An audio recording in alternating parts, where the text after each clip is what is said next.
anything else. I'm helping at the library, I'm helping at the museum, I'm helping in our community, and I've been trying to be a cheerleader for this as well. And I've seen many great things come out of what's happening at our library right now, especially the children's program. And in my mother and father's honor, I've been raising money for our children's program.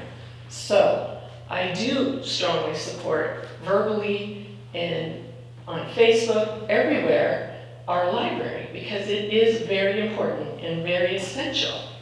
And I was a lifeguard at the pool, and I lived there as a family plan, whatever, my whole life. And I do believe it is important as well.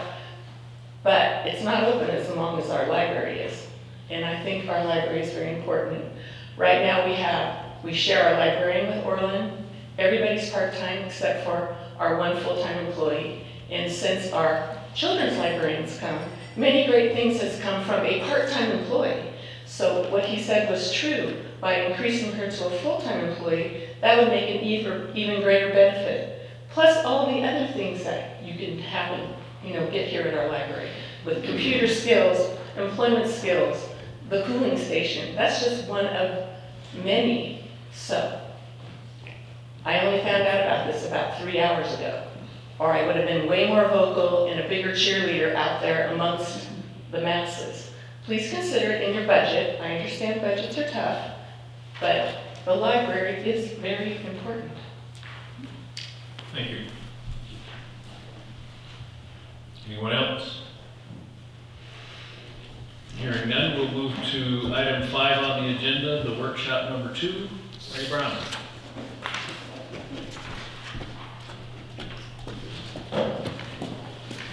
Thank you. Good evening, Mayor, Vice Mayor, and council members.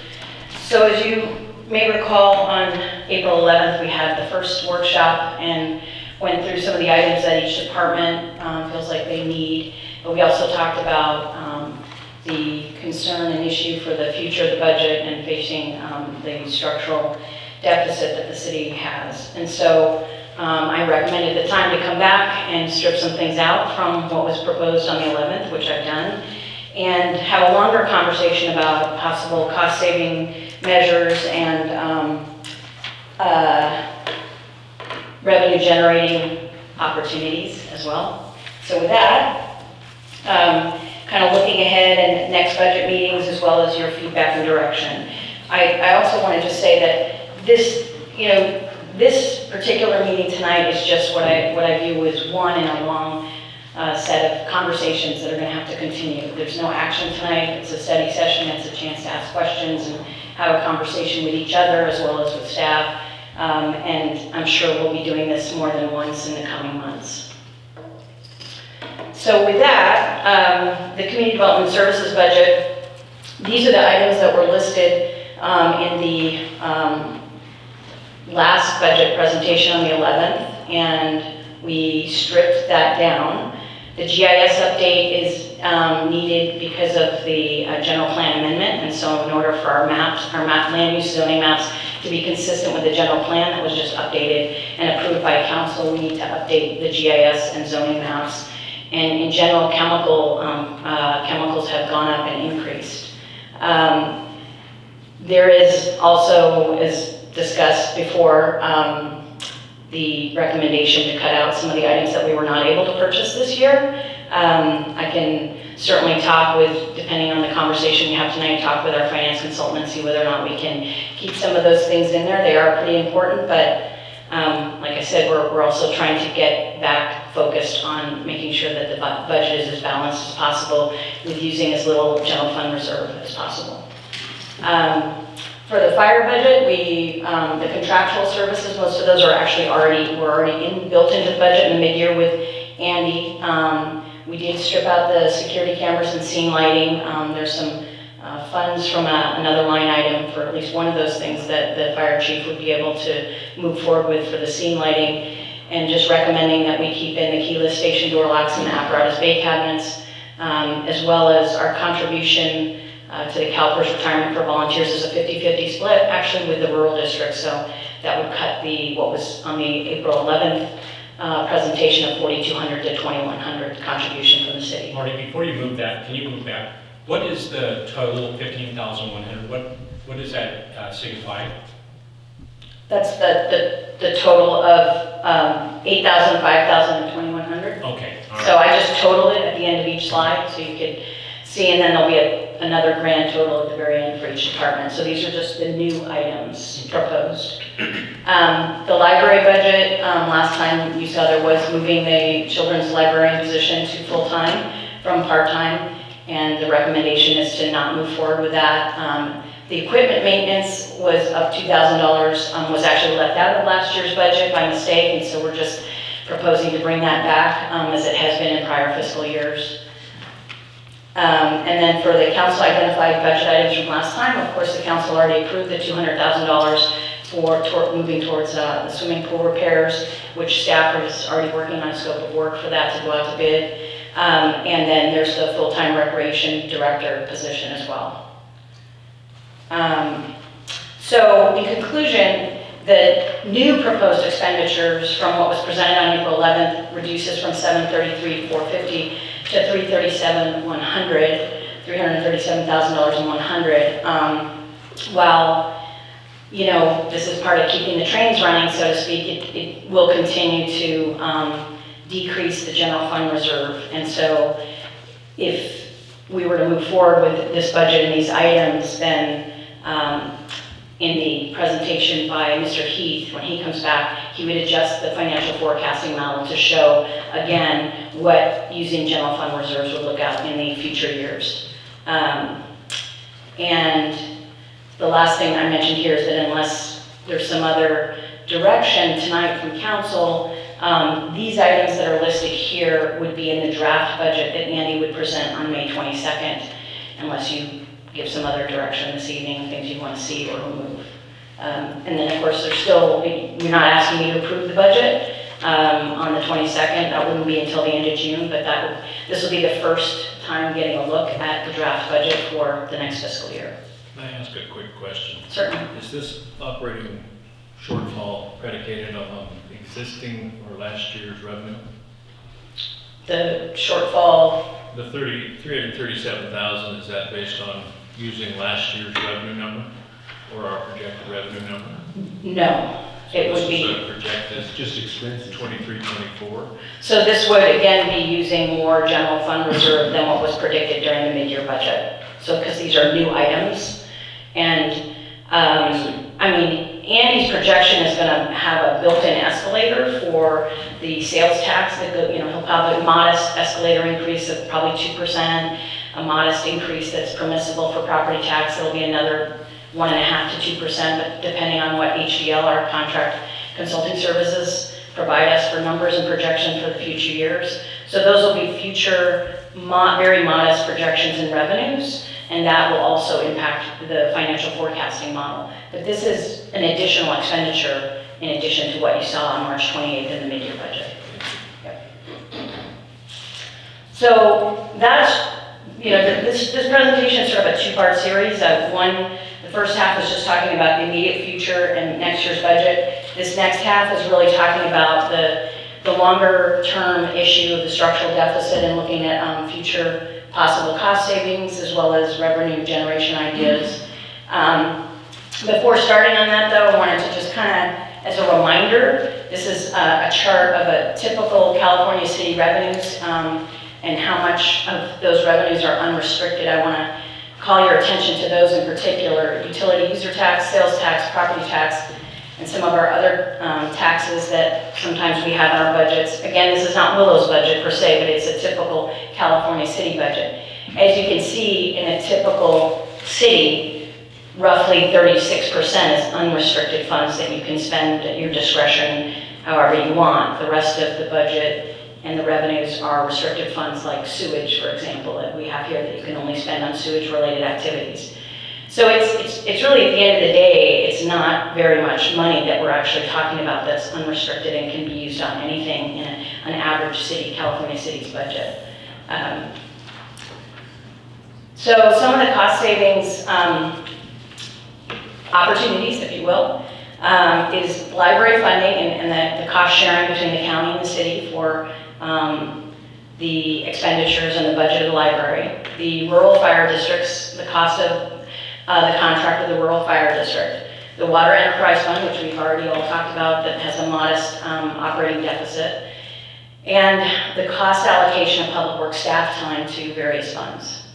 So with the library budget is approximately, we're looking at this past fiscal year, $226,000. The county contributed approximately $77,000 according to the books as of today. The city contributed about $149,000. So we did some analysis when I first got here, working with the library director, the city of Orland's city manager, and the county administrator to take a look at number of card holders and where they live and where they're located and circulation. At that time, it was roughly about a 50-50 split of 50% of the card holders were in the city limits and 50% were in the county. That may have changed now that we've handed over, and Jody and I talked about this, now that we've handed over Bayless and Elk Creek library branches to Orland. They're now managing those two branches. We were, when we first got here, in terms of when I first arrived, we were, because we were paying utility bills and the staff that work at those, part-time staff, paying their payroll as well out of our shop. So we're not doing that anymore. The city of Orland is now doing that. So we would need to do an additional analysis on whether or not a 50-50 split for the budget, for the library budget, still makes sense, but based on last year's fiscal year, that 50-50 split, if those numbers still hold of card holders, would be $114,000 for the city and for the county, which would bring a $35,000 savings to the city's general fund. So it's modest, but it's something. As noted, we need to do that additional assessment to evaluate whether that's still the split in terms of county residents and city residents that are using the library. But as Jody and I have discussed many times, all the city residents are also county residents. And so I think it begs the question, does it make sense to split it along these lines when the surrounding 5 counties that touch Glenn County, those county general funds actually pay for those libraries? And I did that initial research when I got here. The vast majority of the funding comes from the county's general fund, not from city funds, actually. Marty, Yep. a question on that. Now that we have turned over Elk Creek and Bayless Library, is the county still inclined to provide us with the $77,000?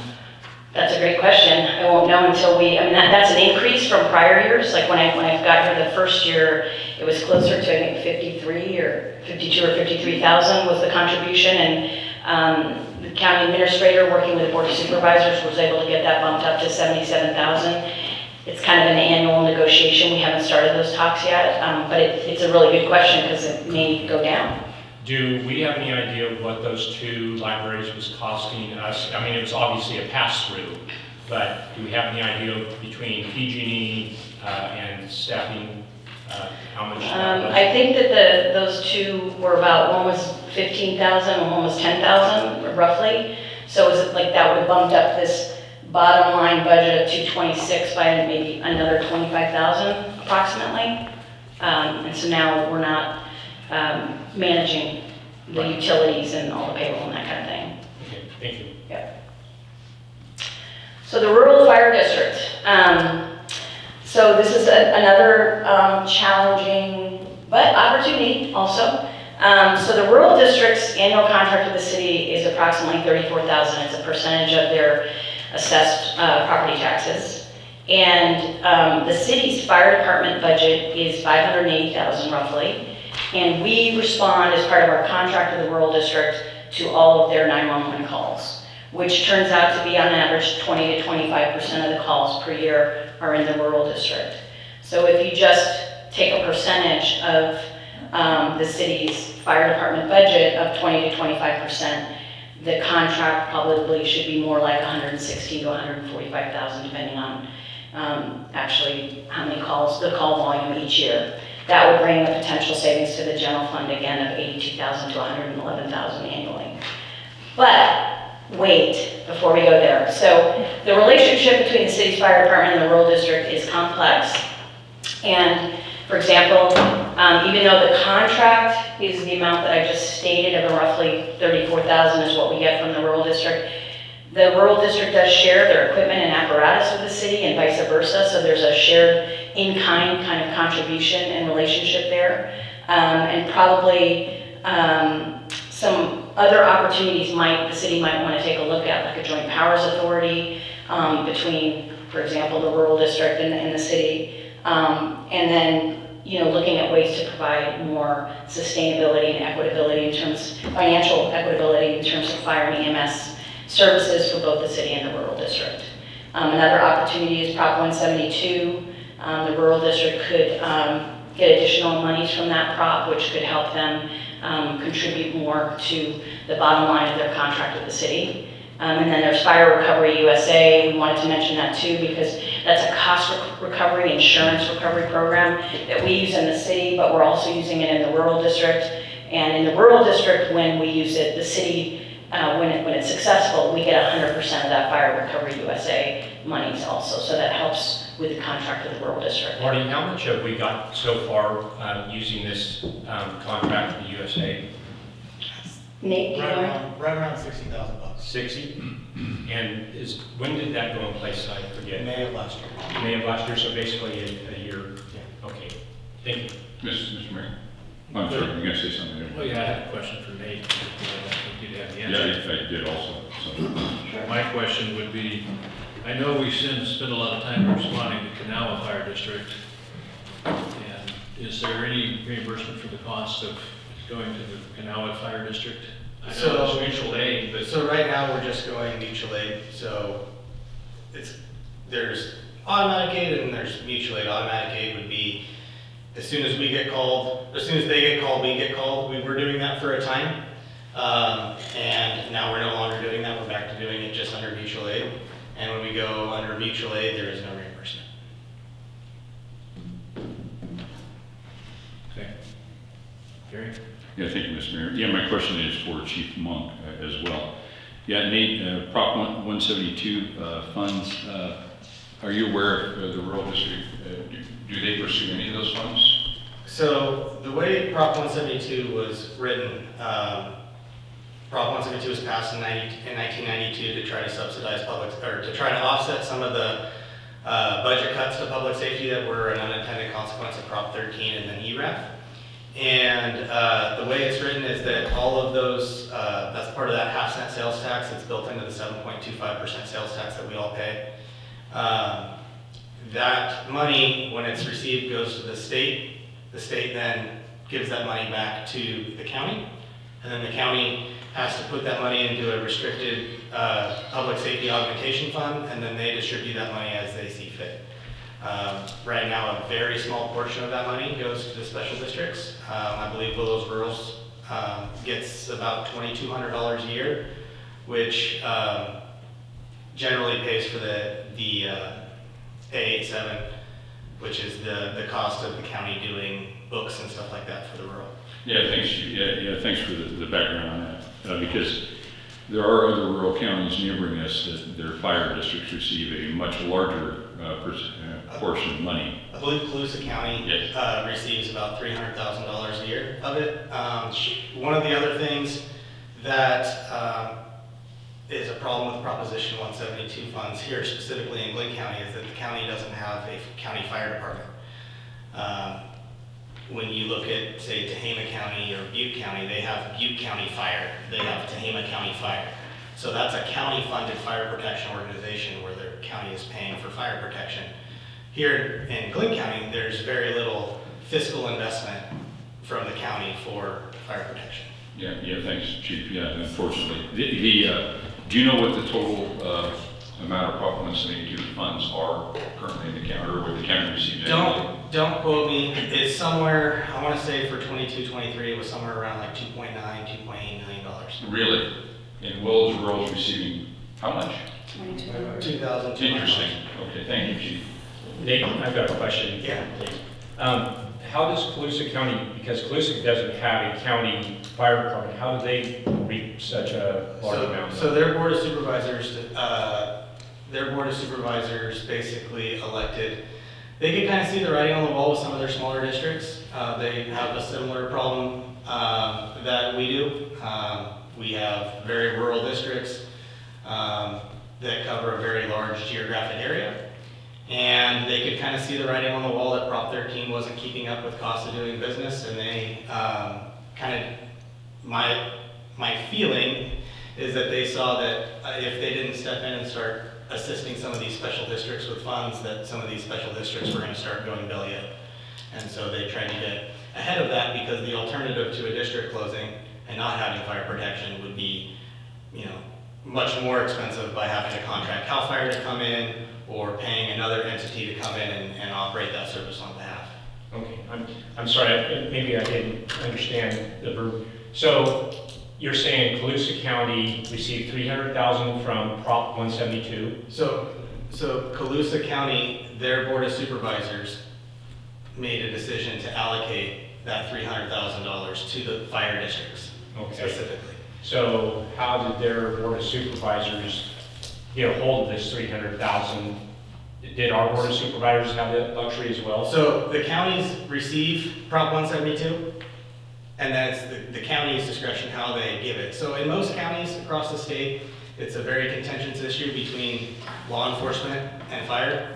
A little bit more back history on Prop 172. It was essentially passed on the backs of the California Professional Firemen's Association, and apparently none of them read the bill, because across the state, very few fire departments actually receive a significant portion of Prop 172. So you're saying basically it gets hoarded at the county level for sheriff's services, probation. I believe a small portion of it goes to cover courts and district attorney as well. okay, that's actually where I was trying to get to the meter. Thank you. Yeah. The Prop 172, as Chief mentioned, isn't just strictly for fire, but I do know, I have a very close relative who's a chief officer in a fire agency in Colusa County, and from what I understand, hopefully I'm still correct on this, but with Colusa County, Nate, is that the $300,000 is divided amongst all agencies equally. Is that correct in Colusa County? Yeah, my understanding with talking with Chief Gilbert, who is the Williams Fire Protection Authority's chief, that they basically decided to split it all up equally rather than try to figure out an equitable way to break it up by call volume or geography, because they decided, I think their methodology was that everybody's having problems, and even the slower departments were generally harder up for money than the busier ones were, so they decided to keep it easy and split it all equally. Yeah, it'd be nice if Lake County would do the same. Thank you. Okay, so that was fire.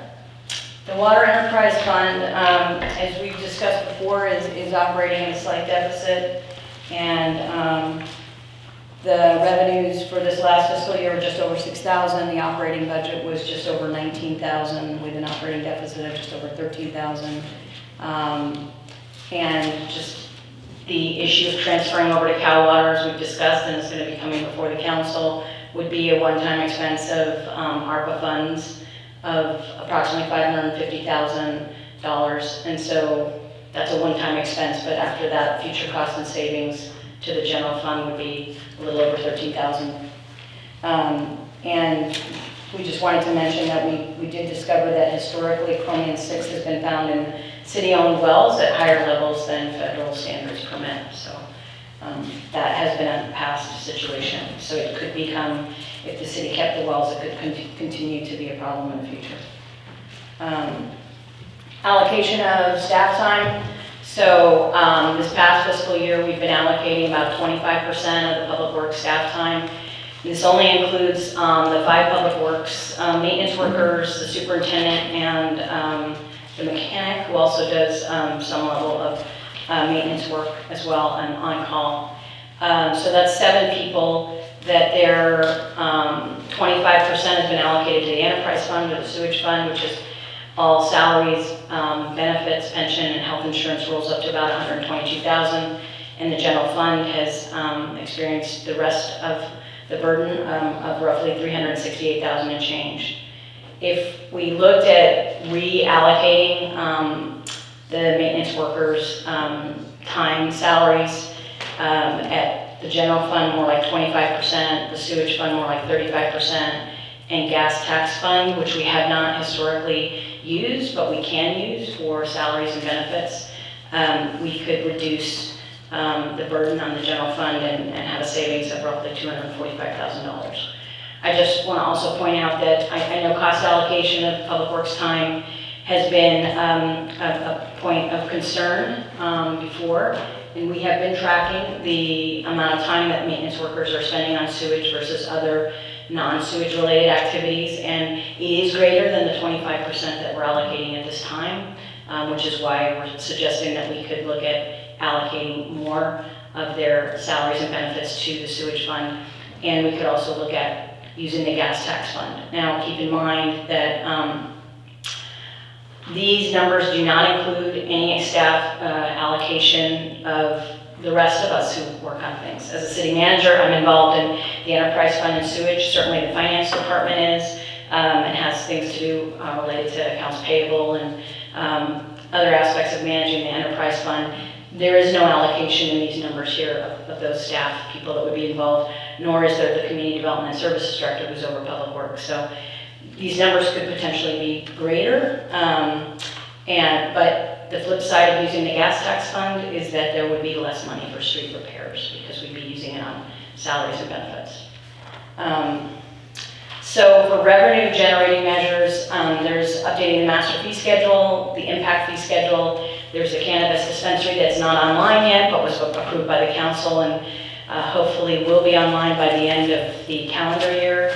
And then there's the one-time monies of selling city-owned properties. There's obviously the possibility of sales tax increase. And then, of course, transit occupancy tax is always another possibility, although the city is one of the highest in the region at 12%. So not our staff recommendation. So the master fee schedule, currently projected revenues, as you can see from building, planning, engineering, recreation, and fire permits, as well as business licenses for this fiscal year, was a little over $172,000. If we update our master fee schedule for a one-time cost to update that of $30,000, we think that we could bring in another 50%, close to $86,000 more that could be brought in through the master fee schedule of revenue to the city. And then that would increase the total projected revenue to 258 and change. Impact fee schedule, that would be updating that schedule, which also needs to be updated actually. Roughly a one-time cost of around $50,000. And it's really difficult to project sustainable revenues for impact fees because it's completely driven by development and you just don't know year to year what you're going to get for new development for impact fees. So I'd be reluctant to rely on that as a sustainable revenue stream for the city budget. Is it not true that we are way low on our fees that we collect currently?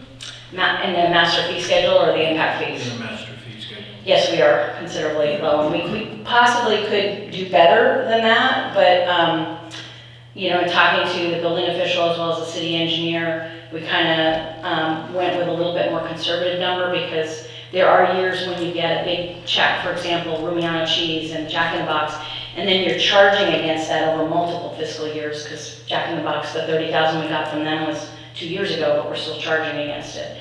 Rumiano cheese was about 2 years ago as well. So some years you get really high numbers and then other years you might not get as much, but we went with a conservative of thinking we could get another 50% more if we increased the fee schedule, because it is very much below market for sure.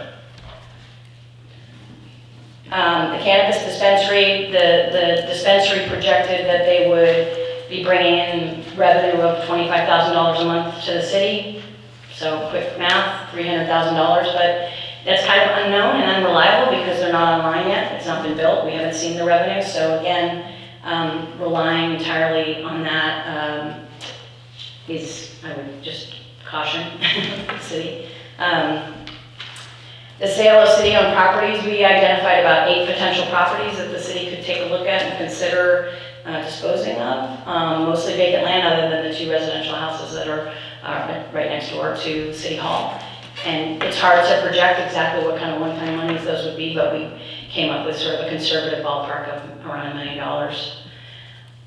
Yeah, Marty, on that point, On my first term, I had recommended that we sell the parking lot where the quote mall is.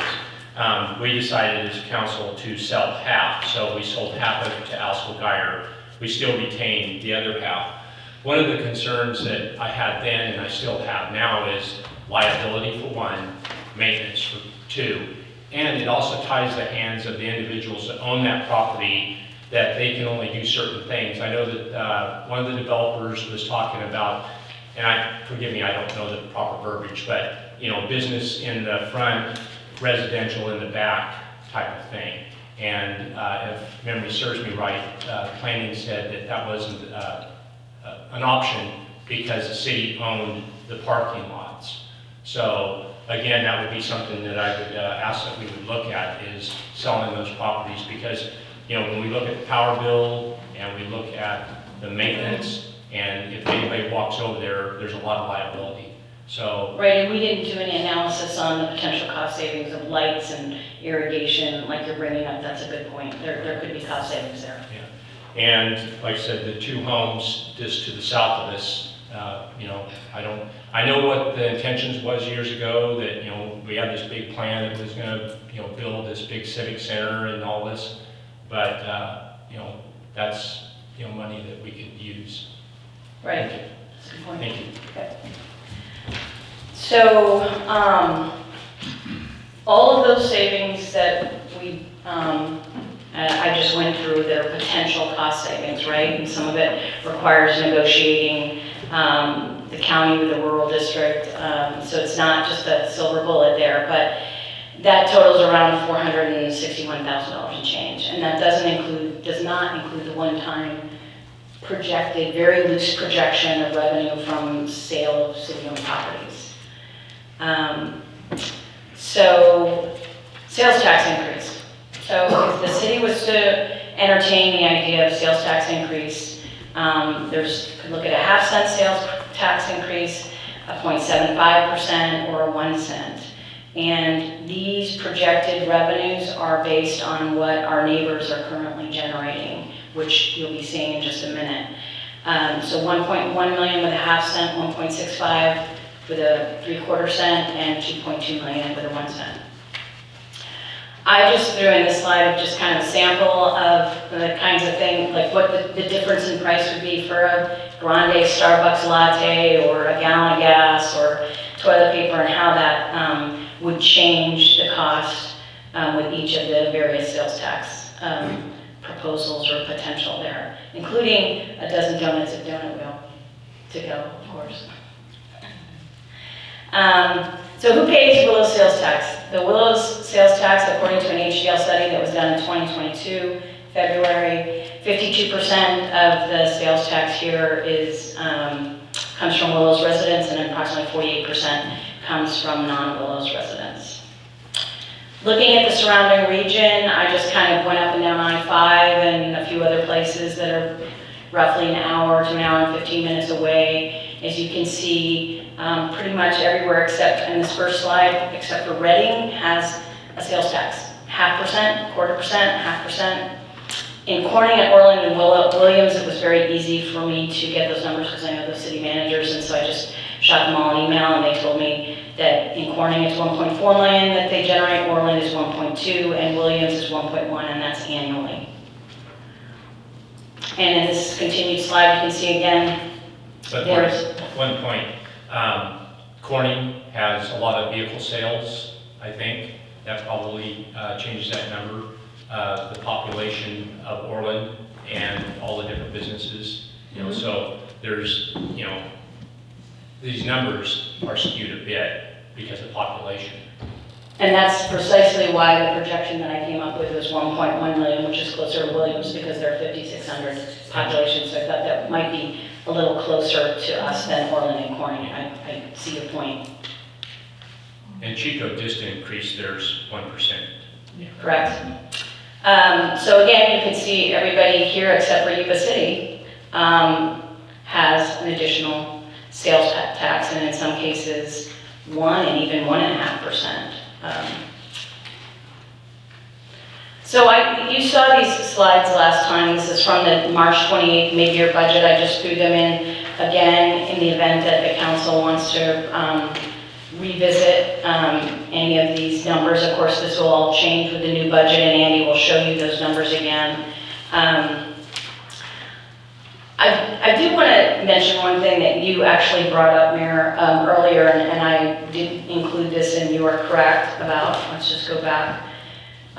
So if the community development service in particular list was, those things were not purchased as they were budgeted for this year, then obviously the money goes back into balancing the budget. And so the deficit and using reserve wouldn't be as great.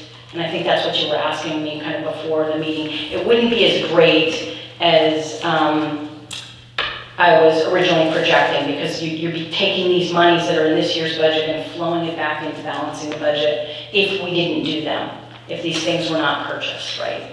Does that make sense?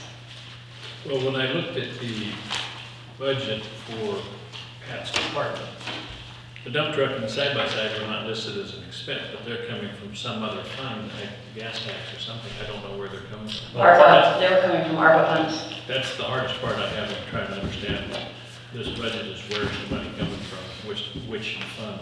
Right. I believe that, if my recollection serves me, in the executive summary that Andy wrote, he does talk about using ARPA funds for these, which is, as you know, one-time federal funds for these purchases of apparatus and equipment. But the things that are in this current year's budget, the Civic Center repairs side-by-side and dump truck, if, that's what, $235,000. If that $235,000 is not spent and is not carried over to the next fiscal year, it'll flow back into balancing the budget, which means the things we are asking for won't decrease the reserve as much. Does that make sense? So I'm sorry I didn't clarify that beforehand. Can I make a further clarification on that? Yeah. So the dump truck and the side-by-side would not be purchased by the grant funds. We're purchasing the backhoe and the flatbed. Those are what. So when Nate did sort of a balancing act with the money that we have and the higher cost of the vehicles, and what it came down to was that we could not afford to get everything that we had tried to, or that was in the budget last year. So those two vehicles are still something that will need to be done in the future. The dump truck we can actually put up for one more year. But the point being is that for this particular fiscal year, the reserve won't be as great. But I think what Correct. we've been trying to say is that all of these things are coming. I mean, they're needed and they will have to be addressed, whether it's this fiscal year or we kick the can down the road to the next fiscal year. Sooner or later, we have to make many of the purchases that were listed on the April 11th agenda and presentation. So as I said at the top, I feel like this is an ongoing discussion and a conversation that the council needs to keep having. And so I'm just proposing, as you know, on May 22nd, Andy will be returning to the city and providing the first glimpse of the actual draft budget. He'll update the financial forecasting model as well. And then on the 13th, there would be, suggesting a tentative budget workshop, and that's only if the council wants to revisit anything from, after you've sort of thought about it and what you see on May 22nd, if you want to revisit anything. Andy would not be at that meeting. It would be some presentation by me, which we did last year. We did one in the middle of the first draft and the approval. I did a presentation. But I also think it would be, after you've had a chance to digest what we're talking about here tonight, that it would be a great opportunity to seek additional feedback from the council on additional information you want on anything you're seeing in this presentation, and bringing it back for further discussion maybe after the budget's approved in July. And then at the June 27th council meeting would be budget approval. Andy would be back here. Hopefully we don't have to do a special meeting, but I do have to check with his schedule. So tentatively we'd be suggesting the June 27th meeting would be the meeting that the council would approve the new budget, and then looking to that July 11th meeting is another opportunity to drill down and maybe even have more substantive, deeper conversation about the cost savings and the generating revenue opportunities. So that concludes my presentation. Thank you. Council, who wants to go first? Oh, Mr. Mayor, I just wanted to point out on the wastewater treatment plant, I think, the term, Rob and Peter paid Paul, and I think that was part of the contention when we started this discussion of a sewer rate increase. Questions were asked and staff couldn't answer the questions, and when they did get the answers, it didn't correlate with the numbers that was being presented. We looked at time cards. One of the things that I noticed that the city of Willows doesn't do, and I don't know if any other city does, I retired from state government, and on a daily basis, every vehicle that we drove had to be mileage in, mileage out, who drove the vehicle, how much gas was put in it, so that way it was for tracking purposes. I would like to see the time cards for, what's your question, Marty? Well, I thought we do monitor the odometers of the. Do we do it daily? And so that way, if it's general fund, it's general fund, but if it's sewage, I would like it separated, so that way, for tracking purposes. The Public Works team does track their time for, it's not on the time card, we track those on a separate sheet. So I'm not sure when they started that. I think that Missy told me that John Wanger actually introduced that. So they have a sheet that they fill out, so they'll put down, say, on Thursday, did potholing for 9 hours, that kind of thing. So then that would get, in this discussion, that would get paid towards the gas tax. Or they did jetting for 4 hours, that type of thing. So we are tracking those things out. We haven't really, we haven't yet folded those into how they would be in the distribution of funds, but that's part of the discussion tonight. Cost allocation. But that's something that we can look at tonight, but we are tracking those currently now, it's already in place. Okay, I just want to make sure that we're accurate with that information. Okay, that's all I have at this moment, sir. Casey, David, Gary? I do have some Go on. comments, Mr. Mayor. If nobody else is ready to go, I have a question. What's the additional cost of that halftime person for the library? Is it $50,000 more? Or is it because it goes full-time? It wouldn't be $50,000 more because, there's already half-time person is actually already in the budget currently. So when I look at the number that says 50,000, I'm not sure exactly how much is in the budget. Probably closer to 30. If you subtract, you're saying if we subtracted what the current cost of the part-time employee is from bumping it up to full-time, I would guess it's closer to 30,000. 30,000 up to 50. And that's salary, benefits, and retirement. Well, that's the thing, we need to do the number crunching on that, because the full-time person gets CalPERS and health insurance, dental, and vision. So, I think as well as we'd like to see another 20 that hours a number. week.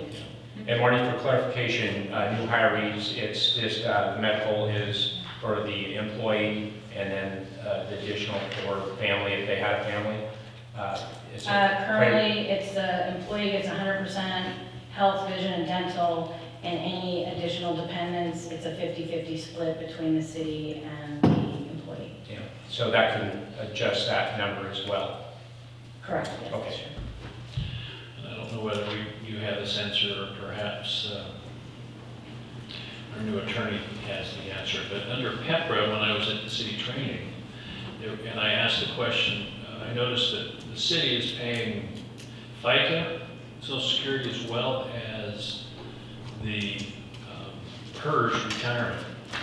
Is that something I understood under PEPRA that we did not have to do that anymore?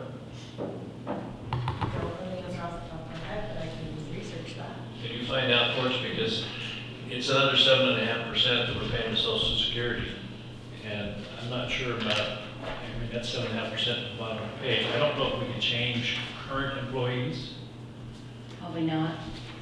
but I would think anybody that's future, if that's possible under the union or whatever employee act that we have, I haven't been into that conversion yet, but I noticed we're paying into PERS as well as to Social Security, and I thought we didn't have to do that. We usually do, or that is usually the case.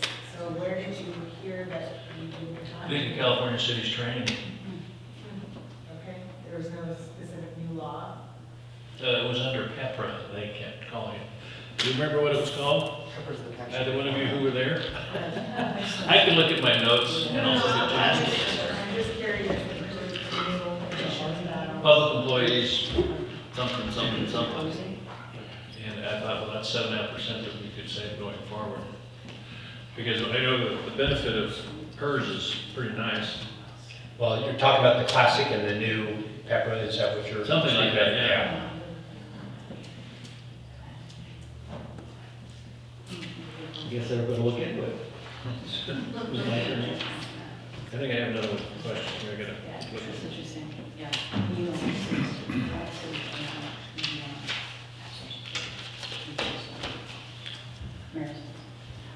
For Pat, on the, I understand the park sheds are about ready to fall down. Is it true that the roof caved in on part of one of them? It did, they repaired that, the crew repaired that themselves. And it seems to be sort of held together with spit and glue. Or it sounds like primer is really holding it together. How big are the sheds? Are they? 20 by 40? I know. Yeah. I think that, it seems like that one is probably about 20 by 40.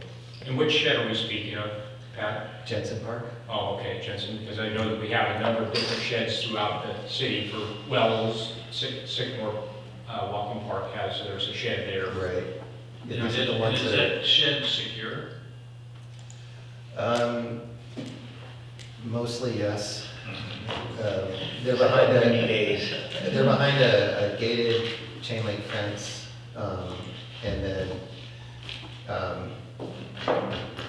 we haven't really had any troubles in there. We had a security system and we pulled that out because it wasn't actually working, but we haven't had break-ins.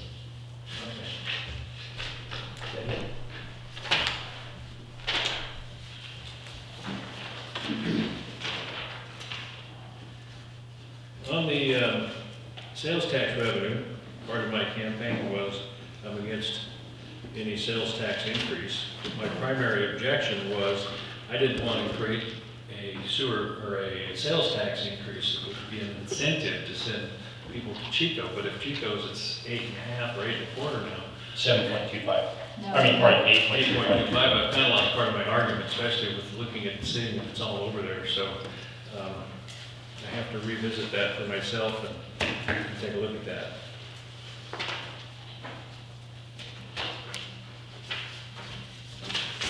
That's it for now. Go ahead, David. Thank you, Rick, Mayor, Rick. I've been through these budgets before through governmental entities, particularly Butte College was the most confusing to me. It took me about 1.5 years to figure out where the money even came from, because they had so many sources based on so many variables, and that means this is complicated, because some of the money that we spend to survive and grow and develop comes from sources identified specifically for that task, and is not in the budget, correct?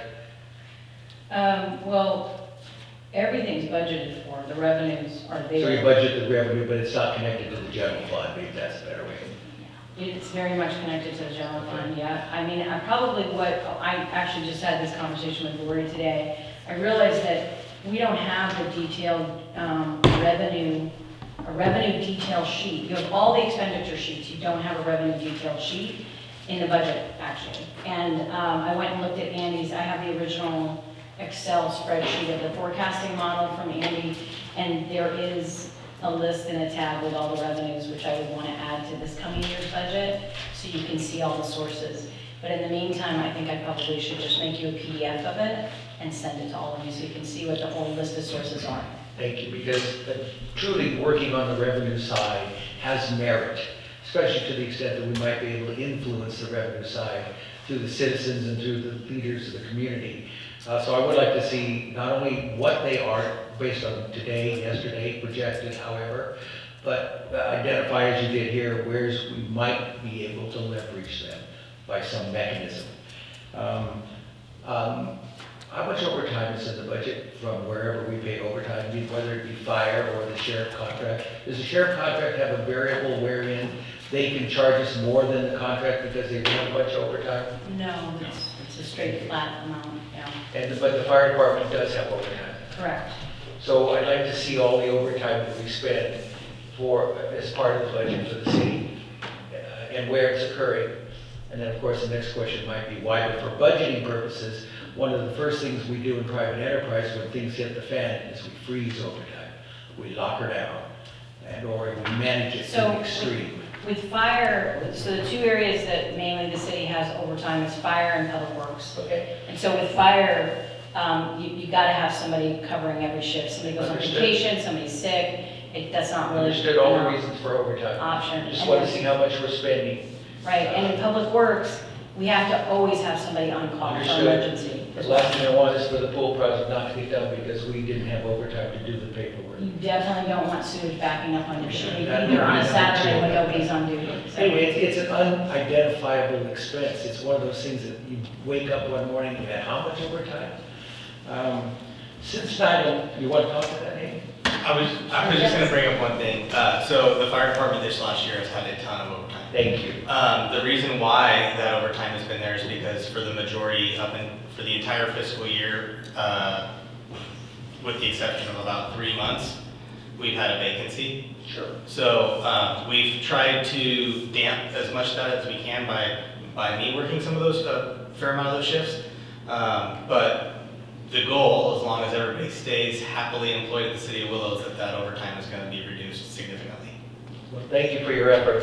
Again, OT is manageable.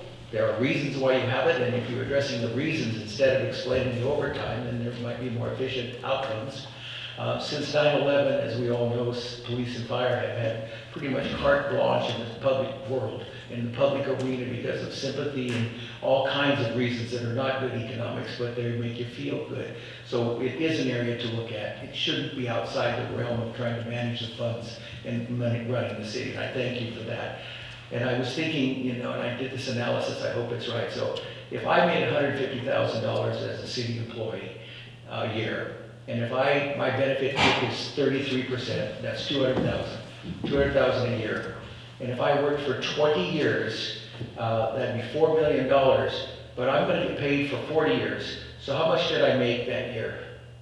400,000, because I'm gonna get paid. And this is just a model, just a hypothetical example, but if I work for 20 and live for 40 and get paid for 40, my paycheck at the end of year, whatever, is double what I get, $400,000 a year. That's what it costs the citizens under that model. And it is the model, I'm not complaining, I'm just saying that it puts things in a slightly different perspective. So, and I think I'm excited about the budget. I know it's tough. And I like the revenue side. That's what we try to work on, is make more money. And then again, the contribution for all the folks that are committed to do what has to be done, good and bad. I hate being always under the gun. I'd like to be out there where we're, running instead of looking over our shoulder. Thank you.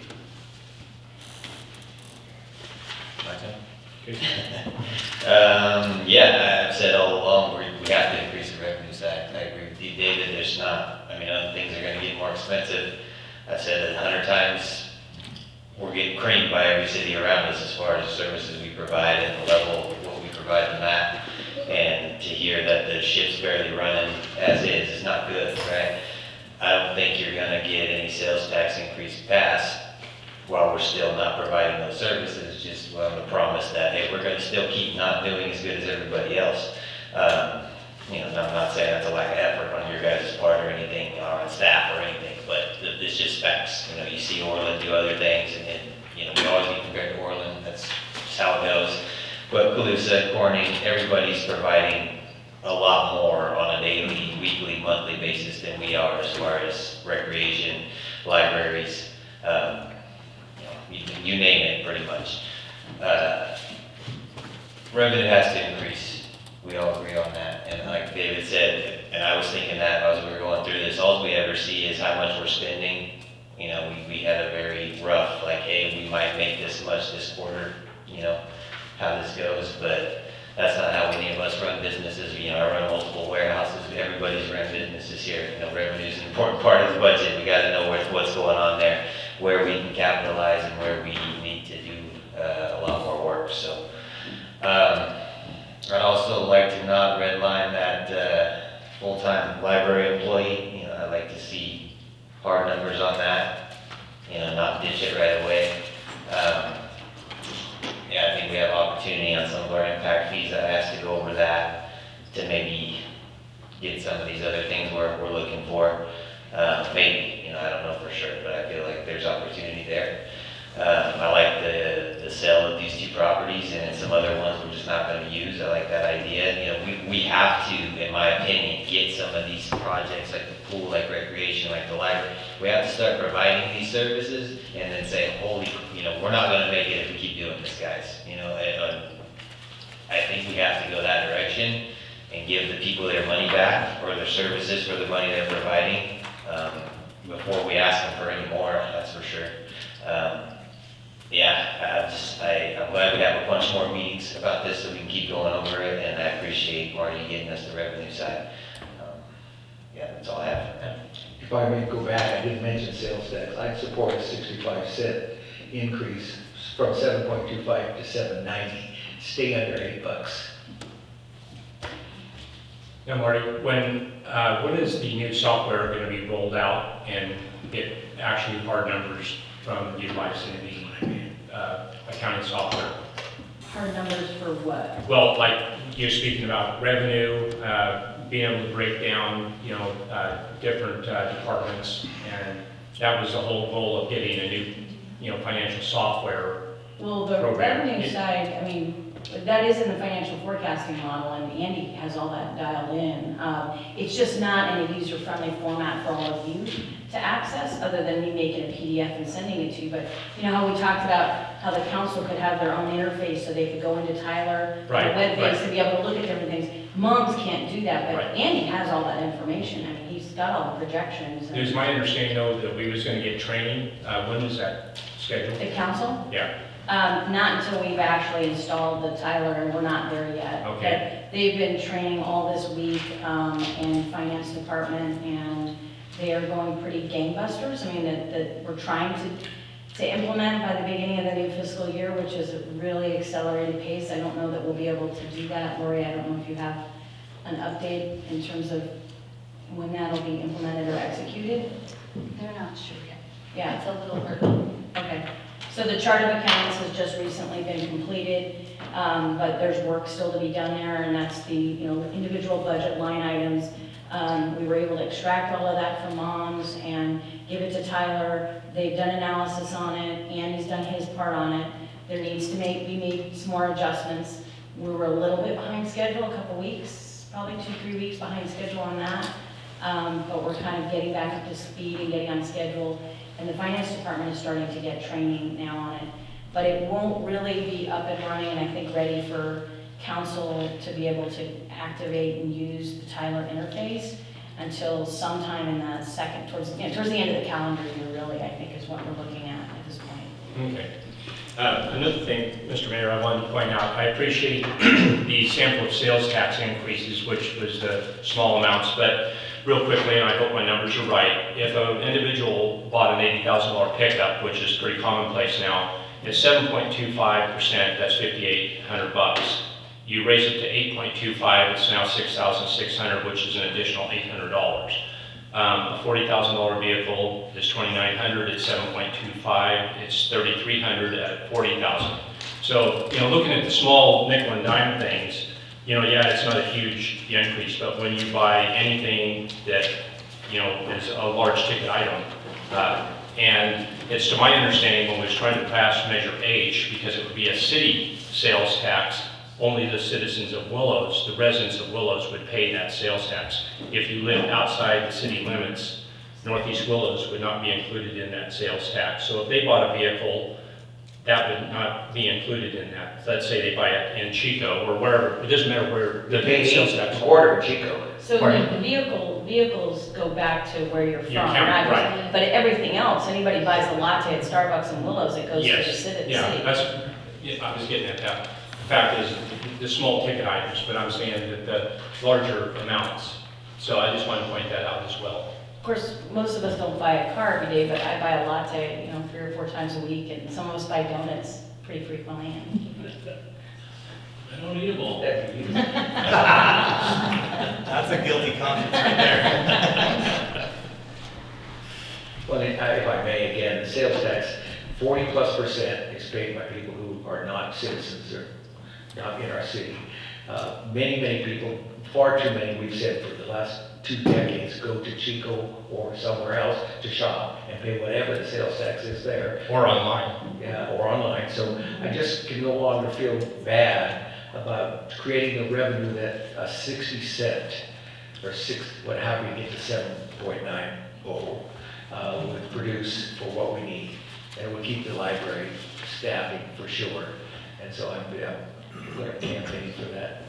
Because it isn't injurious to our citizens, it is not. Yeah, but like I said, we have to, but we got one street fixed. It looks wonderful, but we got like 1 million to go. So, like I said, I don't think, and all I've ever heard from the people out there is that they don't mind paying the taxes, they just want to get what they're supposed to get for it, and I think we're failing at that. And that's not, I don't think that's anybody's fault in the room. I think that's been 40 years of that, right? I think the staff here has provided a much more professional and business-like running of everything. So we're playing catch-up, which sucks, but we're going to have to show good faith before we can even bring that up, I think. We're a new Willows, Casey, a brand new Willows, and 10 years from now, we'll look back on this and go, wow. Right now, we're just talking. Yeah, that has to start somewhere. It all boils down to our messaging.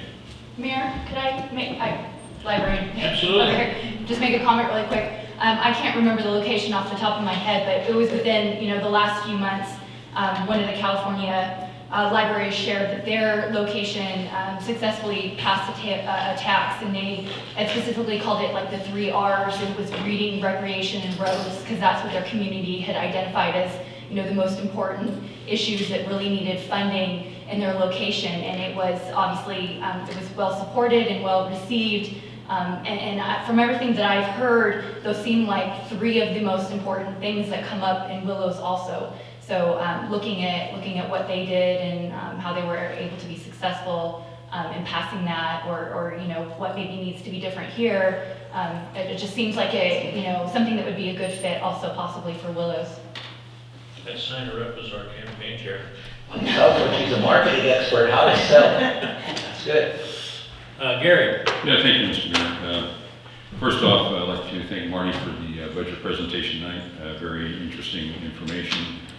Also like to just comment that the city of Willows historically, since I've been on city council, has been a very fiscally conservative city with very fiscally conservative councils and fiscally conservative-minded staff, and as we currently have as well, which is a very good positive thing. And I'd just like to thank the entire Willows management team, most of which is here tonight, for the excellent work, professional services that you carry on, and just the outstanding work that you perform every day, you and your staff. So thank you very much. That goes to the entire City of Willows team as well. So I just would like to throw out a proposition here in reference to the discussion. First item up for discussion from members of our public, and thank you very much for your comments in reference to the children's library position. Currently, we have a part-time recreation coordinator, and Christina Hudson has been serving that role extremely well and honorably, and just doing an outstanding job, delivering the services of recreation as well as the other duties that she also does on a part-time basis. And in my opinion, right now, we would be better off maintaining the part-time library coordinator, Christina, that we have now, continuing in those services for the time being. And why don't we consider directing some of those funds over to the children's library position, already a part-time position, and consider bumping that up to a full-time employee. But not only that, not only those funds. So I'm saying, stick with the current plan of a part-time recreation coordinator who's doing an outstanding job. And also, we have had a historical troubling relationship with County of Glen for many years in regarence to library services. Jody, thank you very much for the excellent work that you do, and for you and your team at the library. We've got a fine library, and always have, and you've continued that model, so thank you very much. And that's not going to change, okay? Anyway, within the last year or two, Glen County did finally bump up, as Jody and Marty have spoken of tonight, the initial budgeted funds from the county allocation for library services. And it's already pointed out, and Marty, when you first came here, you started doing a deep dive analysis of all departments, a fresh set of eyes looking financially in all departments without knowing any of the players, which is a very prudent thing to do, and just that's what a good manager does. And we had numerous discussions and about your thoughts and your findings, and fire and library, as you mentioned tonight, were two of those issues. You opened my eyes to some things with the number of county non-city residents utilizing the Willows Library services. So with the county previously with $53,000 approximately of funding allocated, they did finally bump it up a little bit to $77,000. At that time, as mentioned, Jody was managing the Bayless and Elk Creek libraries as well, which now she doesn't have to do, which is a positive thing. I think she still does. Well, you still do that. What does that It's change? not on the other end of the county. Well, I'm sorry. Glitter with Orland. Yeah, Jody is, It's Jody really our is an staff Orland that's employee, but we provide half of her compensation. So, yeah, she can still do managing. Thank you for correcting me, but from a Willow standpoint. So Jody, you still got it, nothing's changed there.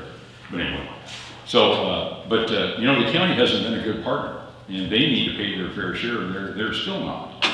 So with those increase, if the county did pay their fair share, we could easily cover the cost of a full-time children's librarian, easily. That needs to be done. I highly recommend and hope that the council would agree with me to pursue that right there. And then Jody has a skeleton crew, just like every other department in the city of Willows does, doing excellent work out there, and pull that children's librarian up to full-time position without affecting our reserve at all. You know, so I'd like to see us do that first off. I think that'd be a great positive. But let's insist the county be a better partner than they have been, crying out loud. So anyway, those are my thoughts on the children's librarian. I'd be in favor if between these two thoughts and concepts, ideas of moving that into a full-time position and it wouldn't affect our bottom line in the least. So onto the next item. Covered that one.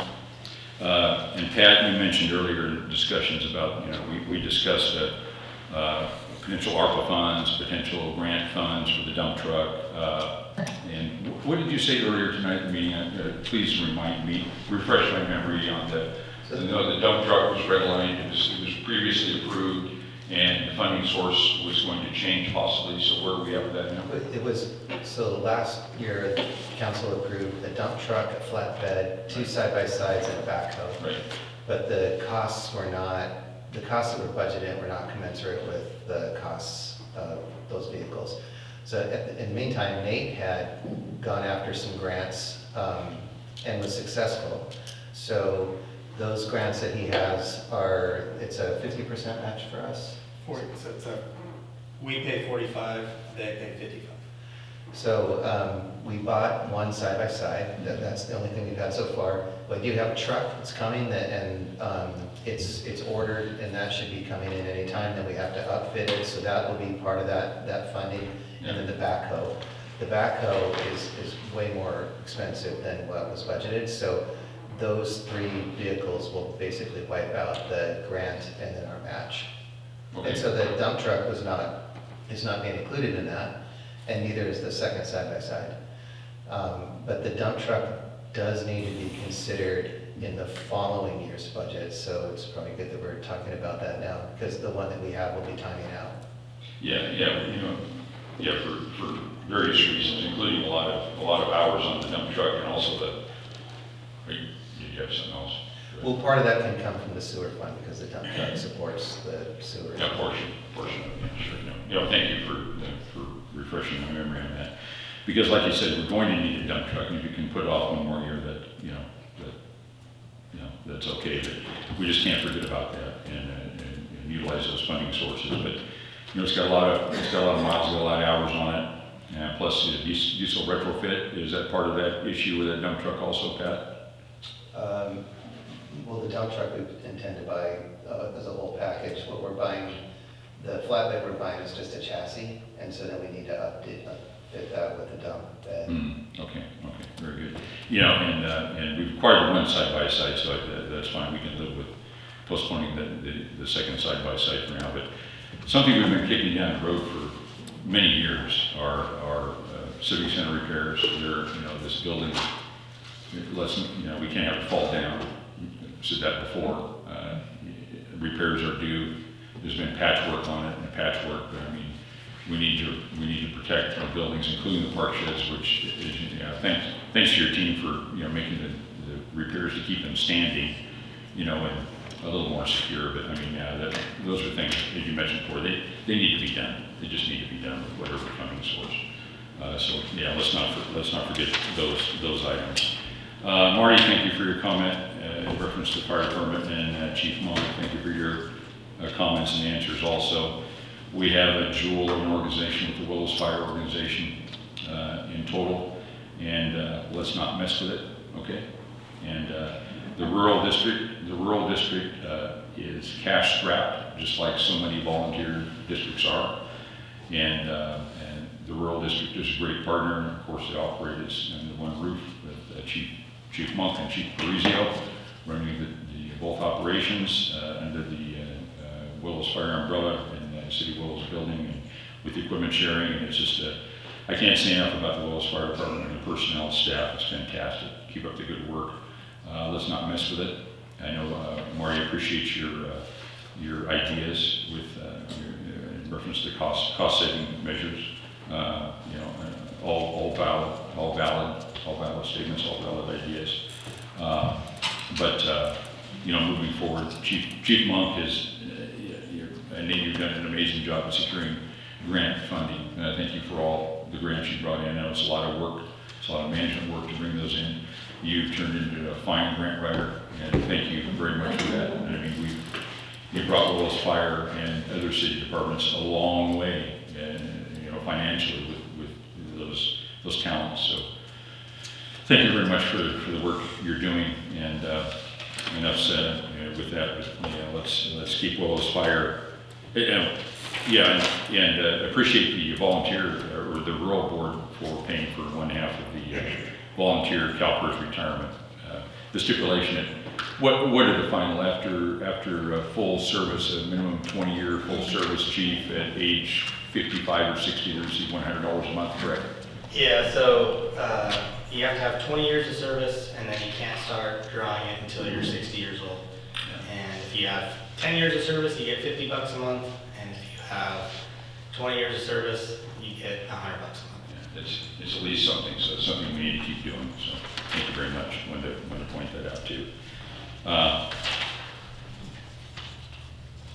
And I appreciate your Prop 172 comments. And Colusa County is doing the right thing with their Prop 172 funding for sure, in supporting their agencies. And Fire Recovery USA, that's always positive too. Where were we at? You mentioned earlier, Chief, Fire Recovery USA recovery so far. Right around 60 grand. 60. Thank you very much. I did make a note of that earlier. So thank you. Moving on, next item I wanted to briefly touch on, and we will be discussing this at future meetings, is we need to keep in mind the water line extension matter. That's something that we need to do. We need to get out of the water business. We can't risk this chromium-6 issue with our city-owned wells. We will be discussing that in earnest later. We've already targeted $550,000 in ARPA funding to extend that main. Something we need to do, definitely need to do, and avoid those risks, those known risks that are out there and they're not going away. Yeah, we touched on, and Jeff mentioned earlier also about, we've had significant discussions about the allocation of staff time in reference to sewer enterprise fund. And I know that management is, and our personnel are carefully documenting that time. And I know that after the documentation, it's been established. It really wasn't mentioned here tonight. It's kind of danced on a little bit, touched on, but our initial allocations were actually, our initial estimates before, they're actually greater with the tracking, the actual close tracking at the time, correct? Correct, Marty? That is correct. Yes, That looks yeah. like that's Yeah. what's happening. And that's the trend, that's not a new trend, it's been there. Well, we also took back, remember, when we had only 3 maintenance workers, thank you. When we only had 3 maintenance workers, shortly after I got here, we had Infomark take over checking the lift stations, and we did that sort of temporary contract for a year. Well, now that we're fully ramped up, we've taken that back, dissolved the contract, and so our own maintenance staff are doing some of the work Infomark was doing for about a fiscal year. So that's also increased the amount of hours that the maintenance staff have been working related to enterprise sewage activities. Yeah, right, no, thank you. Yeah, we're adequately staffed now, but we're adequately staffed at a minimum standard right now. That's correct. We cannot go backwards again like we have done in the past. We need to keep moving forward and keep all of our current employees employed and avoid any layoffs down the road. I don't want to talk about the L word, we've talked about it before, we've had significant, with the different budget hits we've had before, which leads me to the next item, to sell the city-owned property. Jeff, I agree. When we agreed to sell half the parking area to Ace Hardware, Oscar, which worked out very well, my recommendation was let's hold off and see how this works before we move forward at the time, and the council agreed, and that sale worked very well. I'm in complete favor of selling the other half of that property as well now, on the north side, as well as the house. The south side, Gary. No, it'd be the west. Oh, did I say north? Yeah, south side, thank you. Yes. This building sits, the way this building sits is crooked, so it messes me all up. South side, yes, south side. So, thank you, Jeff. Anyway, also selling, when we initially purchased the 2 rental houses just south of this building on Lassen Street, that was for future expansion at the time of the complex. That's not going to happen anytime soon. I'd be in favor of selling those properties as well. We've talked about it before, but let's talk seriously about it, get this done. And there'd be one-time funds, but still the one-time funds that we could certainly do something with, in a positive way. The TOT tax at 12%, it's worked out well. My recommendation is leave that alone, okay? Don't mess with it, it's worked out very well. And I also agree, I was pleased to hear Mayor Thomas and Vice Mayor Bogdan, and I think Casey, you too, about the sales tax measure increase, But anyway, it's something we've looked at before. Wrong way to go. Okay, I'm sorry, I want to put words in your mouth. Okay, but anyway, anyway, to Rick and David comments, I agree. It's been mentioned in discussion with the previous council before, publicly. It's the T word, it's the tax word. None of us like to pay additional taxes, but Marty laid it out very clear. There are two surrounding cities that don't have a sales tax measure. And Willows makes that 3. Okay, our neighbors, our sister cities, our sister city to the north has one, obviously, Orland. They've approved these the citizens have approved these sales tax measures because they don't have enough money. They're all in the same boat that we're in now and we've been in. It's something we need to move forward. Remember Measure H? That was a sales tax measure. It was narrowly defeated. But we need to seriously discuss a sales tax measure again here. And like has been mentioned before, it's not going to impact sales. With the numbers that, a large portion of the sales are from non-city residents. Okay, this is it's a tax or whatever it's, proposed to be.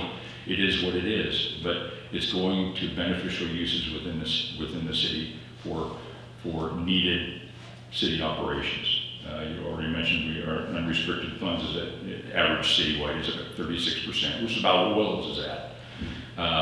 You know, statewide in Northern California here, we're all in similar boats, and we need to protect our own interests, the interests of our citizens, and to deliver effective, efficient services, and continue delivering effective, efficient services, and it costs money to do so. Like I said, we're a fiscally conservative city, but we need to seriously consider this and consider bringing forward a very, you know, a positive measure that will satisfy our needs locally. I'm in complete favor of that. And I'm not a tax and spend guy. I'm a conservative. I'm a fiscal conservative. I'm a conservative all the way around. You know, we've got services that we have to provide at the local level. And the local level is where the rubber meets the road in reference to delivery of services, whether it be library, whether it be fire, whether it be law enforcement, whether it be administrative services. It's all important, and they're all important services. Okay, we need to protect our infrastructure. We need to protect our public safety. We need to protect our recreation. We need to protect our kids. We need to protect our adults. We need to protect and serve our seniors. We're all one entity here. Okay, and in order to do the right thing, we're going to have to increase revenues down the road. So with that,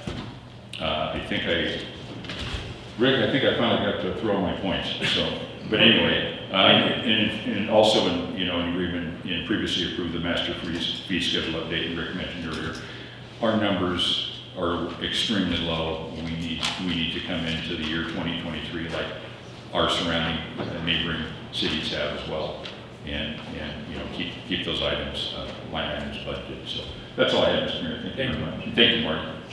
That's on my other question, it's for Pat.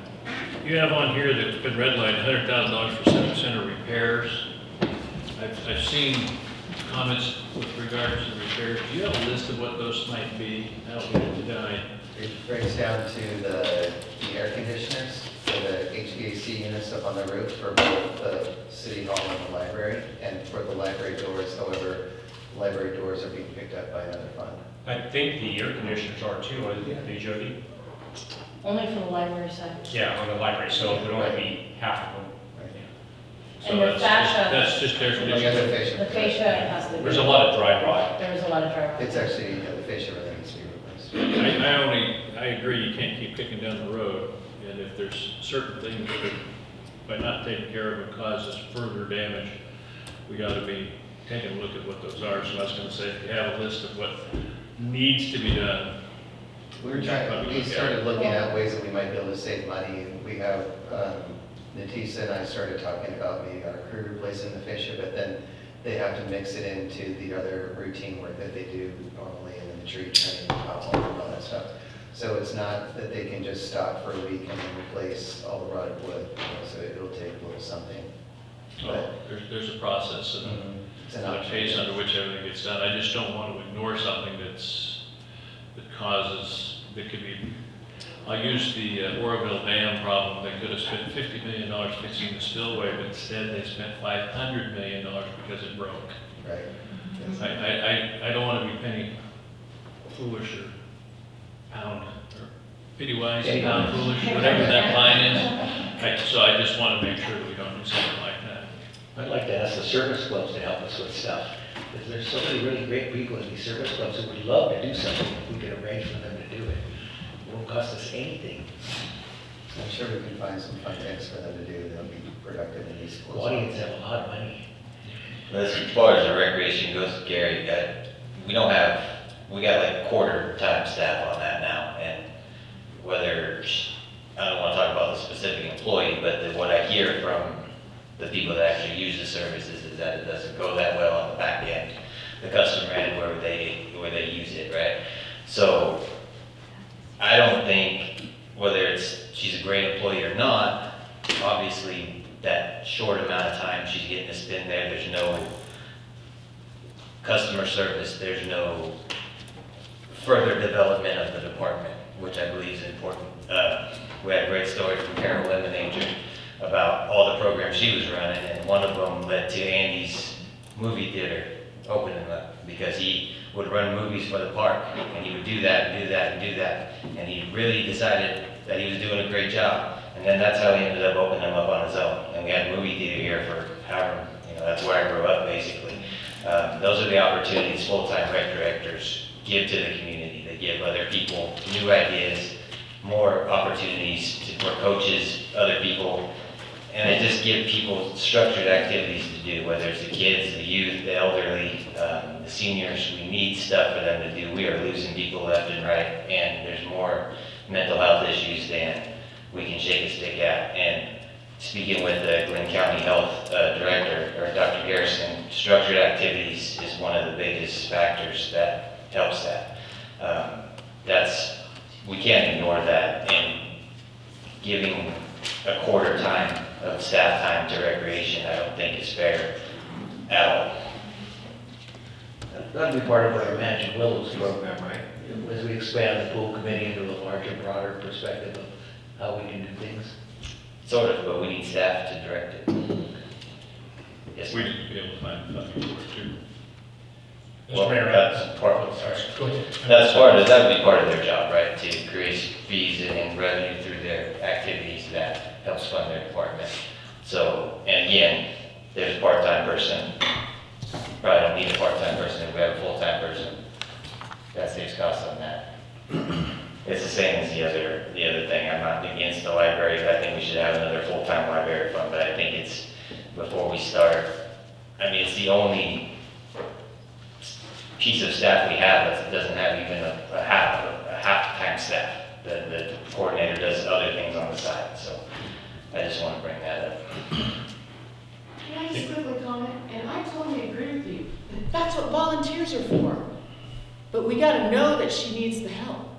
We gotta know that she needs parents to come out and help coach or be there. And so maybe that's where she needs help in putting out the message, I need volunteers. I think the Because we issue, have volunteers. is that they have volunteers, and the volunteers are very left on the island when the things do start. That's the complaint I've heard. That would be something to take up with staff directly.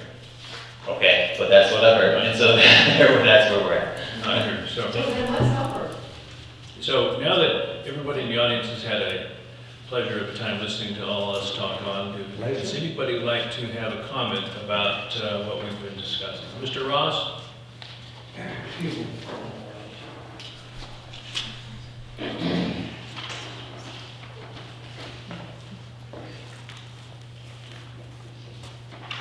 Doug Ross, DOUGRS, citizen of Willows, representative of the Valley Mayor newspaper. I have two things. One is the county of Gwinnett is about a fifth of $1 billion, I believe it is, budget. City of Willows is about 7.5 million, something like that. So if you add Orland and Willows, if you add City of Orland and City of Willows total budgets and compare it against the county's total budget, and then look at 3 areas that the county does not have a, what is the word, strong central, or they don't have a, let me find out what I'm trying to say by saying this. The county has a fish game and recreation committee, but it doesn't have a recreation program anywhere near what the amount they spend for Health and Human Services Agency or just human services. So the county doesn't have a recreation board. It doesn't have a fire central board, and it doesn't have a library central board. It, in essence, jobs out those things to special districts and to the 2 cities. So my theory is that the county and counties in general feel maligned by the state, but that seems to me like the county is doing the same thing to the cities and the special districts. The state is stepping on the county's head, if you'll pardon me, and the county is stepping on the cities and the local districts head in these 3 important areas: recreation, fire, and library. The point being made, the only other thing I wanted to know is there must be a high volume of transactions that go through the internet, and I'm not knowledgeable about if I buy something on the internet right now, and Amazon delivers it, and the company is in Florida that I'm buying from, whether the locality, the local public agency, in my mind, it's a transaction that's happening. But because it's now in virtual reality, it's not the same as sales tax at the pump or sales tax at the cash register. So I'll close by saying this. I'm kind of beside myself a lot these days because I feel like the internet is one of the most important entities in our life now, but it seems to be the least regulated. If there was some way to, like maybe it's trying to catch minnows with a net that's that lets minnows through or vice versa. Maybe the local public agencies are not capturing the big fish. If all these internet transactions are going right through us and we're not capturing anything from them, then that may be something that we need to look into. Mayor, you may be more knowledgeable about that. Amazon delivers it, I order it, it was made in And Louisiana. I've talked to the Amazon guy sitting next to him. Well, I'm gonna throw it out there as a hypothetical, Because I would have that question, just if they collected sales tax, Mhm. how do we ever know that that sales tax is ever delivered to the right agency? On any internet sale, I'm not gonna pick on Amazon, but on any internet sale, how do you know it's actually gonna be delivered to the appropriate agency yes, for and which if I it may, was collected? and if I may make one more footnote to what you just said, in the percentage breakdown of out-of-county sales tax vis-a-vis people in Willows, since the money isn't marked as to whether a person is out of county, how is that tracked? Because the plastic money is only a percentage of the money that's transacted. Thank you. Thank you, Doug. Yeah. So, Actually, Mr. Mayor, I have another question.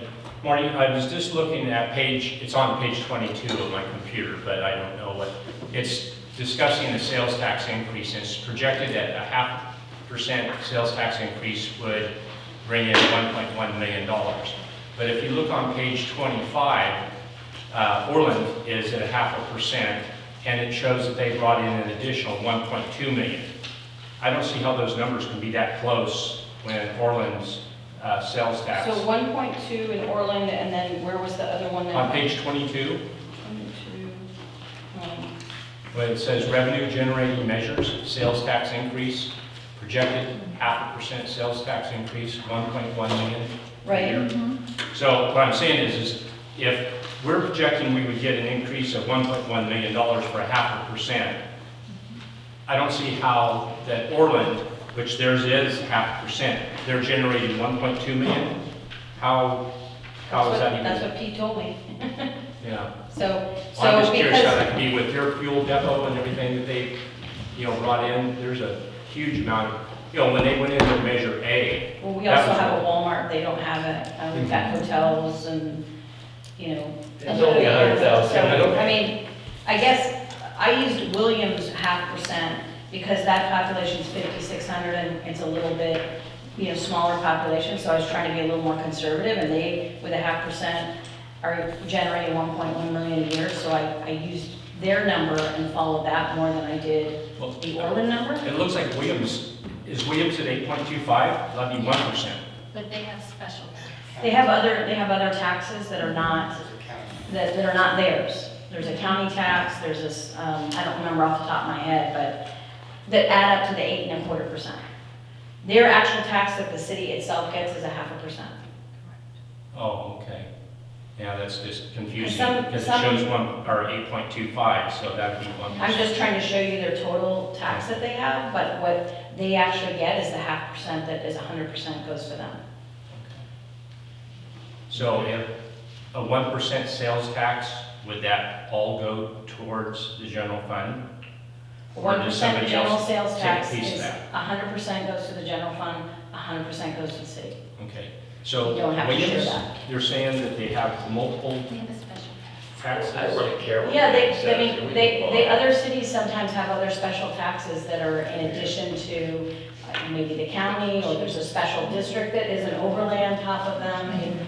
it can vary, and they have one of those, so. Okay, all right. Yeah, I don't want to prolong the meeting, I was just curious, because I was just looking at those numbers. Right, I understand. I have one more thing. I'd like to, this is like a troubling thing, and when I speak, and I think when we all speak, when you run a business, you have to get the bottom line of the business. And when the Amazon way, I think called customer obsession, but obviously it's driven by revenue. If I say something's not getting done on the customer end, I'm not attacking a specific employee. I get that bad rap a lot because I say, hey, I want this standard, and oh no, and I know so-and-so who works for the city department, and now Casey wants them all fired. That's not the truth. I just want the standard that we should that we should all aspire to, right? If you're only giving 15 hours a week, and then the customer feels left, it's because you only got 15 hours a week. We need to start understanding that this is a business, the city's a government, a business. We hold ourselves to the standard, whether Jeff's doing the job or not, and I really like Jeff, or I'm doing the vice versa. Jeff tells me you're doing a crap job, then I either tuck my tail and go home, or I do a better job. I mean, we have to start doing it that way and stop playing these little putting each other in the corner games. Like, it's just, we can either be professional or we can rat on each other when we leave and fight about it the entire time. This is a budget meeting. It should be about the budget, what's happening, how we're going to fix it, and what we're going to do to provide the citizens what they need. And I'm sick of that. I'm sick of that narrative, and I want it to go away. Thank you. Anything else? Isaiah?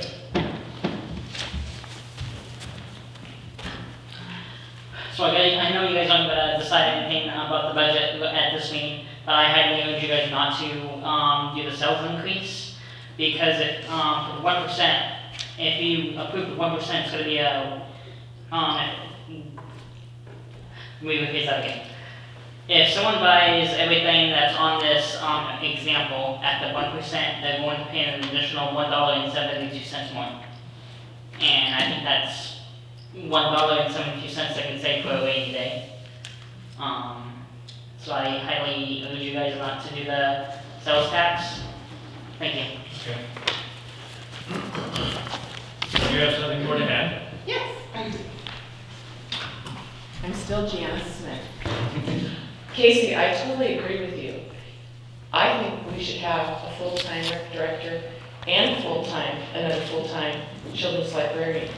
I think when we talk about our community, we need to start, I realize there's infrastructure and there are things that are necessary to run our community, but we also have to think about the population here, and we're here to serve them as a community. And the things that they need and the things that nurture them are the library and the pool and the recreation, because we have to pay attention to our kids, because this is where it all starts. And I love the 3 R's. That's really good. That's a really good way to let our community know that if we do a sales increase, it will be for reading, roads, and recreation. How great is that? Because those are the things that we all need and miss. But on top of that, we still have to be physically responsible for the structure, and that the library and the city hall doesn't fall down, and that, things remain as they should. So, I'm a cheerleader. I'm a truth and fact person. I'm not a backbiter person.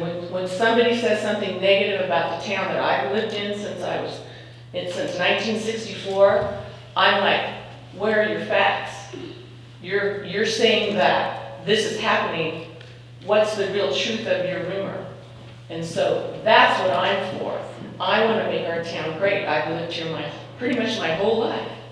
And I want to continue to live here, and I want to make it better. And I'm retired now, and I have time, and I want to serve. Not at the fire department, sorry. Been there, done that. Keep putting your time. I want to be at the library. I want to be at the museum. I'd love to help out at the pools. Volunteerism is awesome. We just had a whole month of volunteerism. We just had a community thing where our little church here raised almost enough to send one kid to church camp, $525. But we can all do it. I think we need more cheerleaders. We need more, the Facebook stuff that the Willows comes out on the Facebook as far as what's going on, I think is awesome. Because it gets out there and everybody sees that calendar about what's going on at the library, all the things that are going on in our community with our service clubs. That's a great calendar. So, I am here to be a cheerleader. Leave your number at the desk. Yeah, beside that. You guys all know where to find me, he does. You know. I'll see you at the post office. Well said. Have we left you with enough direction while we're waiting for him to approach? I was just gonna, I was gonna actually ask to offer to tie it in a bow and get your agreement that this is what you want me to give direction to Andy to. So do you wanna let this gentleman comment and then I'll do that? Yes, I think that would be right.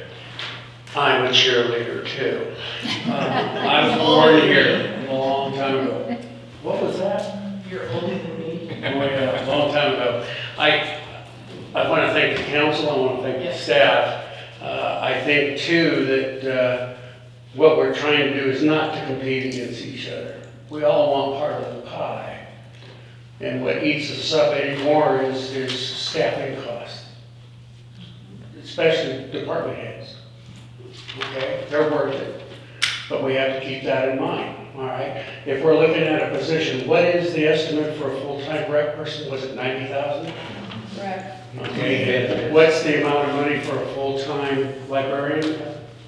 Children's library. That we have half-time?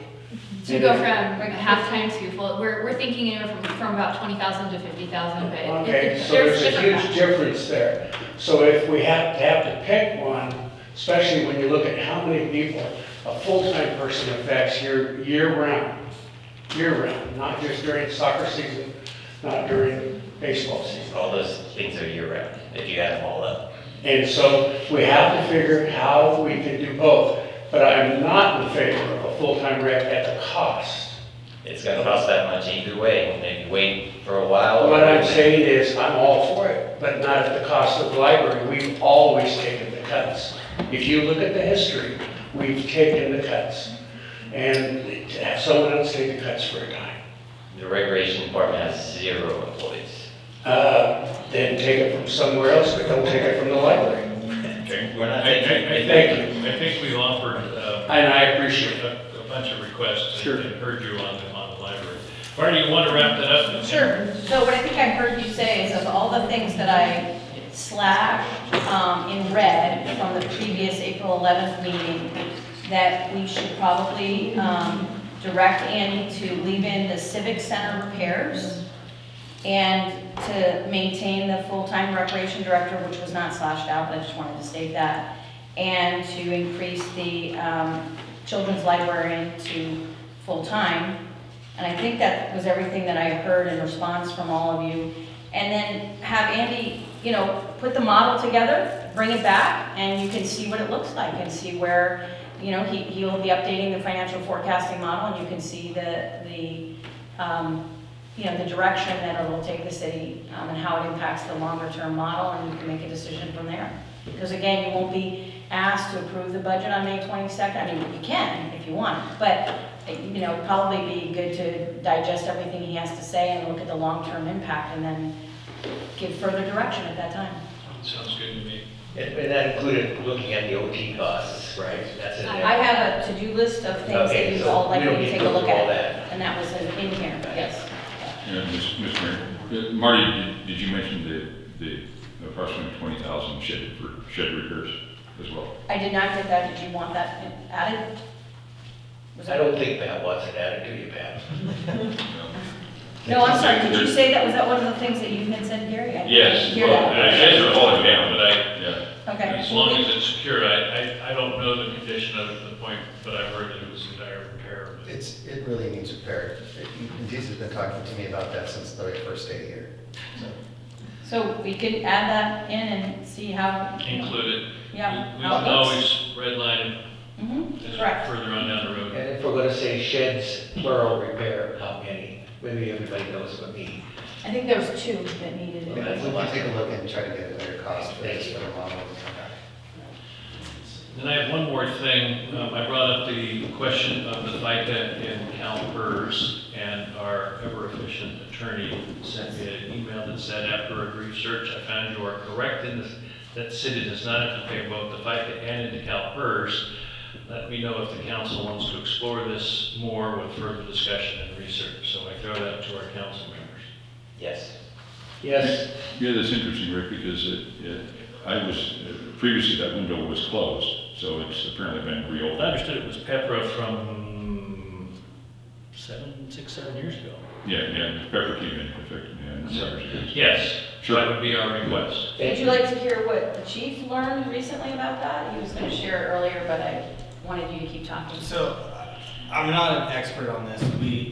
The Social Security and the pension stuff's kind of complicated because there's the windfall clause, which is some calculation that is based off of the amount of quarters that you have in Social Security against the amount of years that you have in pension, based off of how many Social Security dollars you earn, which basically the intent of it is to prevent people from getting a pension and Social Security as well, unless they've been paying into both the whole time. My understanding, don't quote me on this, is that if you go away from the FICA, that you can't get back in if you were to change your mind later, and that those that are currently receiving Social Security benefits could be impacted. So that's the only, that was discussions that we had when we were talking about union stuff at a different agency that I worked at, and it's been several years since I've had those discussions, but I remember there being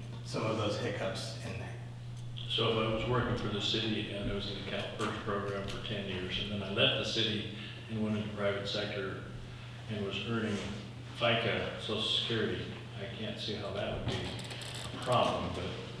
No, I think we were thinking that the existing employees here could be impacted by a sweeping change in You policy mean here at the retroactive? city. So I you're, would you only be have, looking about going forward if that's possible. And I That's will something be that looking at our Carol can legal look into. counsel helping answering those So questions. if you would research that, let us know. And I think that maybe we don't want to be not competitive either, you know, I know we aren't really, but if that makes it worse, that's probably something we should look at too before we move that, because we're already having a hard time getting employees, keeping them, so. Yeah, I don't know if we can look around our surrounding cities too, but I think that'd be good I haven't done that, but I will do to that. see. No, that's a good point. It's a major point, because Chief touched on the windfall elimination tax. Yeah, it's complicated. Like I say, it's interesting, Rick, that window was open because it was my understanding that window had been closed previously, and an agency could not opt out of FICA. But it is a concern to also attract future employees as well.